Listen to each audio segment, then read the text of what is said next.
En las culturas que tienen un contacto arcaico con raíces arquetípicas, es función de los chamanes brindar ayuda a partir del conocimiento de contextos y símbolos religiosos, mágicos y míticos, con la construcción de escenarios míticos. También en nuestra cultura los enfermos y los necesitados de ayuda esperan que quienes los asisten ayuden más allá de su idoneidad específica, interpretando el sufrimiento individual a través de sistemas colectivos de símbolos. La función del psicoanálisis, en una época caracterizada por la destrucción de imágenes sanadoras, obviamente no consiste en desplegar cielos de dioses enterrados introduciendo a los pacientes en la historia o la formación clásica. Se trata en cambio de entender el desarraigo simbólico individual y colectivo. Allí donde surgen enfermedades por la pérdida de rituales arquetípicos, por ejemplo a través de la asunción inconsciente del rol del chivo expiatorio, o debido a vínculos edípicos que aparentemente no tienen solución, el ritual de tratamiento psicoanalítico pone a disposición un espacio de transición. Mediante el contacto con imágenes, en este espacio se fomenta el proceso de resimbolización y un contacto personal con lo luminoso que estaba oprimido en clichés neuróticos. Para los griegos, los mismos dioses y héroes son sanos y enfermos, hirientes y sanadores. El más importante de todos es Asclepio, que fue el dios de la curación más venerado de la antigüedad, hasta ser desplazado por Jesucristo. A ambos, tanto Jesucristo como Asclepio, se los llama Salvador, Redentor. Asclepio nace de la relación entre Apolo y Coronis. Apolo mismo es un dios de la medicina. Se lo menciona como tal en la lista de dioses del juramento hipocrático. Él mismo es invulnerable ante la enfermedad y el sufrimiento. La medicina apolínea es limpia, científica y clara. Apolo monta en cólera por la infidelidad de su amada y la mata con una flecha. Salva al niño por nacer, Asclepio, y se lo da a Quirón, el centauro más sabio y más amigo del hombre, para que lo críe.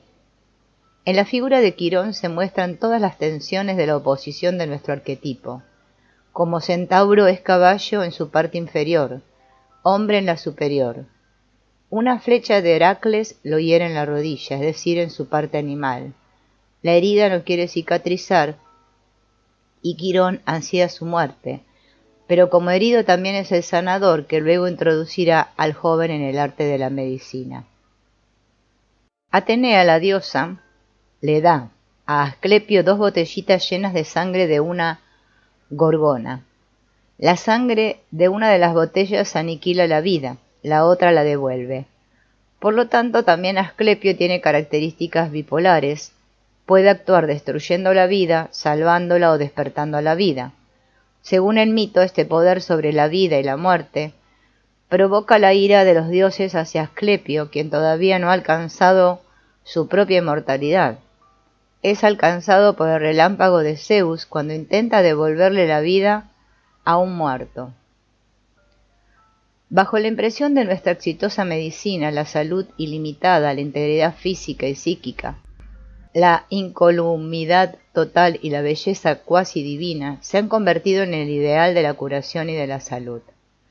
Existen numerosas prolongaciones de este culto a la salud que alcanzan incluso grupos de oración, que interpretan la recuperación de la salud total o la desaparición repentina de los síntomas de la enfermedad como prueba de curación milagrosa. En estos casos perdemos de vista demasiado rápido que, por un lado,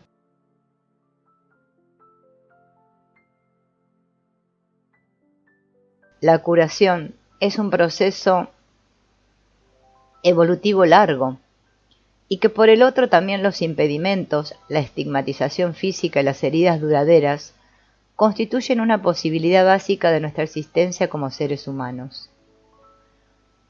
Guggenbull Craig, en Espejos del Yo, habla del arquetipo del inválido. Si estamos fuertemente marcados por el ideal consciente de la salud absoluta, tendemos a ser moralistas respecto de la salud y la integridad. y por lo tanto también respecto de la enfermedad y de los impedimentos, y a rechazar el propio impedimento como una posibilidad no vivida. Nuestra fantasía de salud nos hace proyectar nuestra invalidez también sobre los niños con daño cerebral, sobre los ancianos en los hogares, hacia los hemipléjicos. Los atendemos y simultáneamente olvidamos que este arquetipo aparece en nuestras pequeñas molestias cotidianas. No vemos que nosotros mismos somos incurablemente falibles, incompletos. Disociamos nuestra salud de nuestra invalidez. Reprimimos el hecho de que tenemos piernas cortas y pie plano, músculos débiles y taquicardia, o de que sufrimos un leve daño cerebral, o de que tal vez somos excesivamente irritables, insensibles, obsesivos y tenemos trastornos psicosomáticos. La curación como toma de conciencia, como reintroyección de proyecciones, también significa percibir en mí la propia debilidad proyectada sobre los otros y rechazada mediante el ideal de salud rebosante. Esto implica que ambos, quien busca la curación y quien cura, acepten los límites del curar. En este punto alza su voz el crítico del psicoanálisis para preguntar: ¿no es esto una racionalización? ¿No encubren de esta manera su propio desvalimiento y falta de éxito si se lo compara con el éxito alcanzado por la restante medicina de modo típicamente junguiano, recurriendo al arquetipo?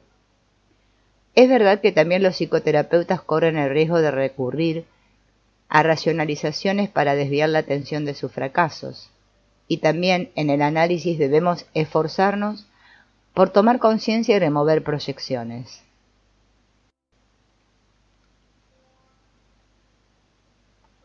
Tratamos de elaborar las propias fantasías de grandeza y de aceptar nuestros límites en la medida en que nos es posible.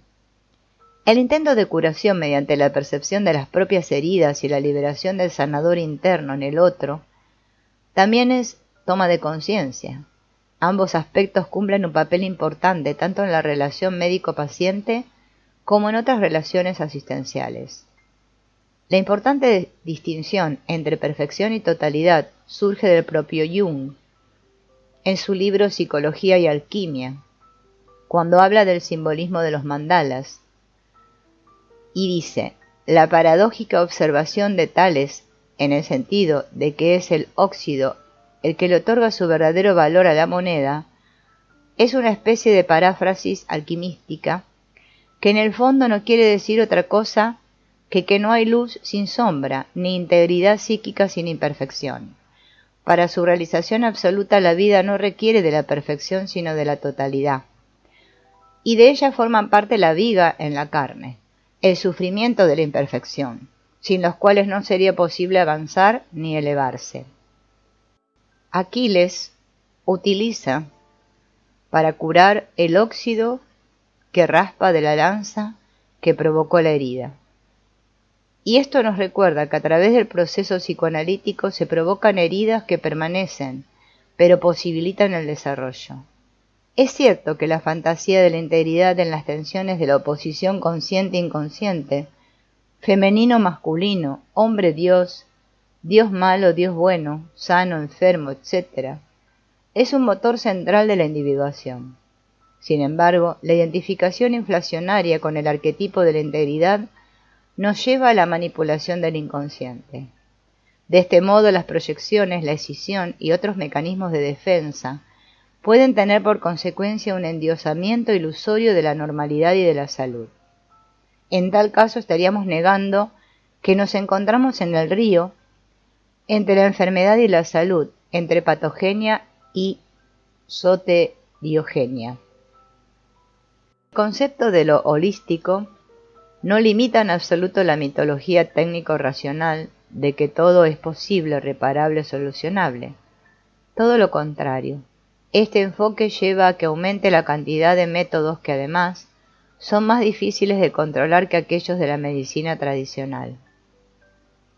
O'Kane y Les Meister analizaron las relaciones psicodinámicas entre la imagen inconsciente de Dios y el arquetipo de la totalidad.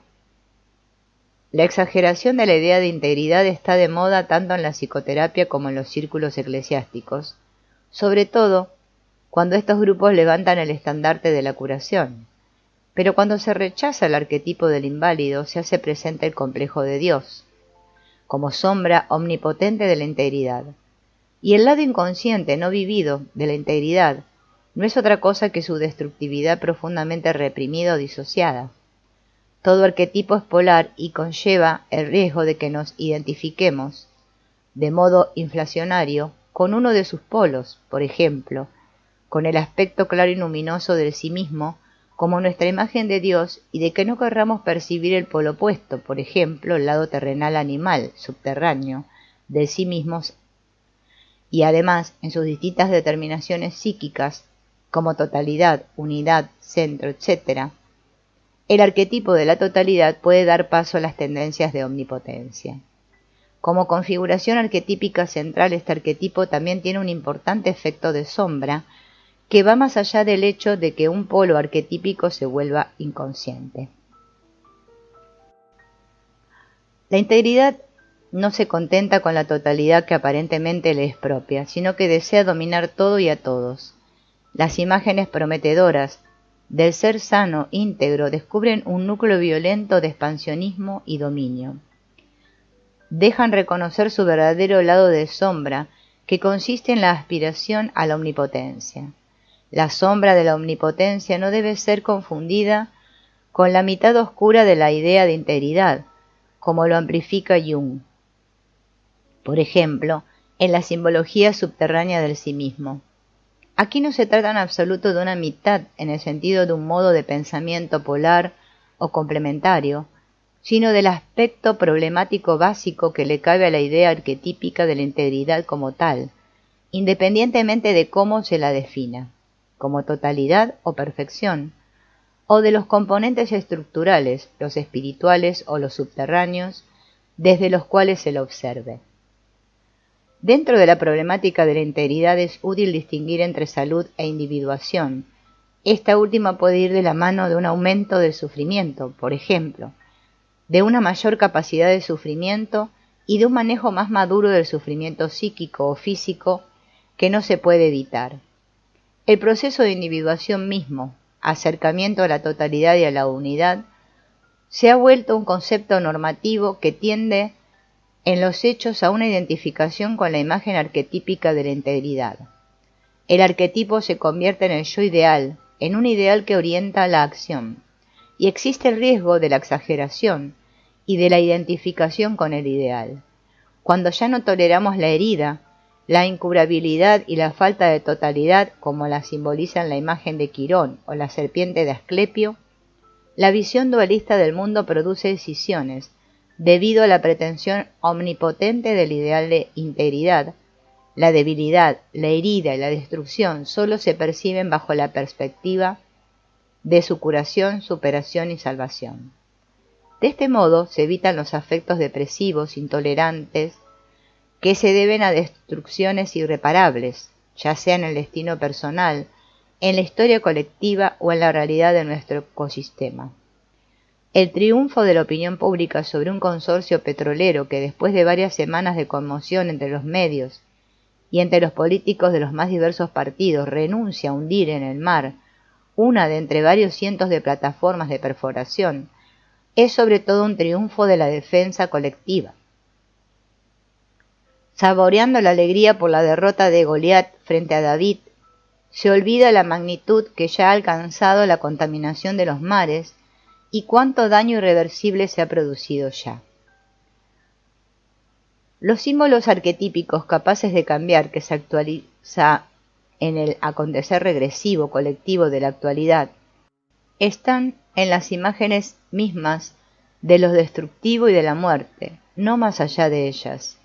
Son las imágenes, sin duda, difíciles de tolerar, de la destrucción provocada por nosotros mismos y de nuestra propia destrucción.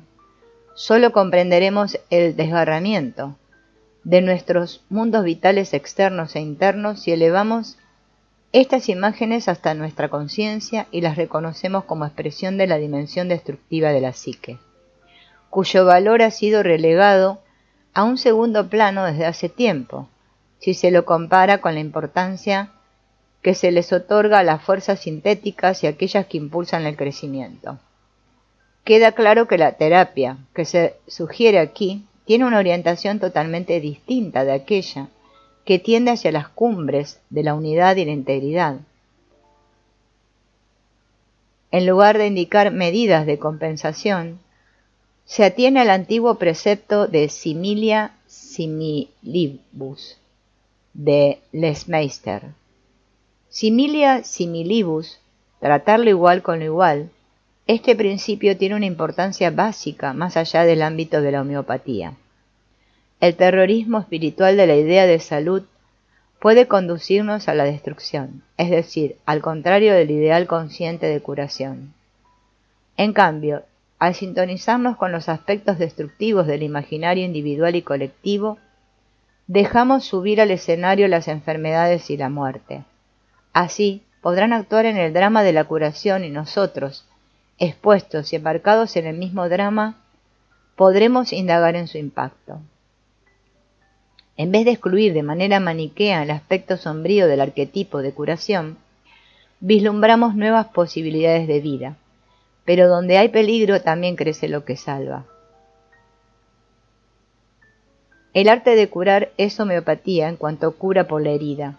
Los griegos podían festejar mediante el ritual, constelar su homeopatía divina, mediante sus mitos. Nosotros, los hombres contemporáneos, necesitamos del psicoanálisis para tomar conciencia del polo destructivo hiriente del arquetipo de la curación.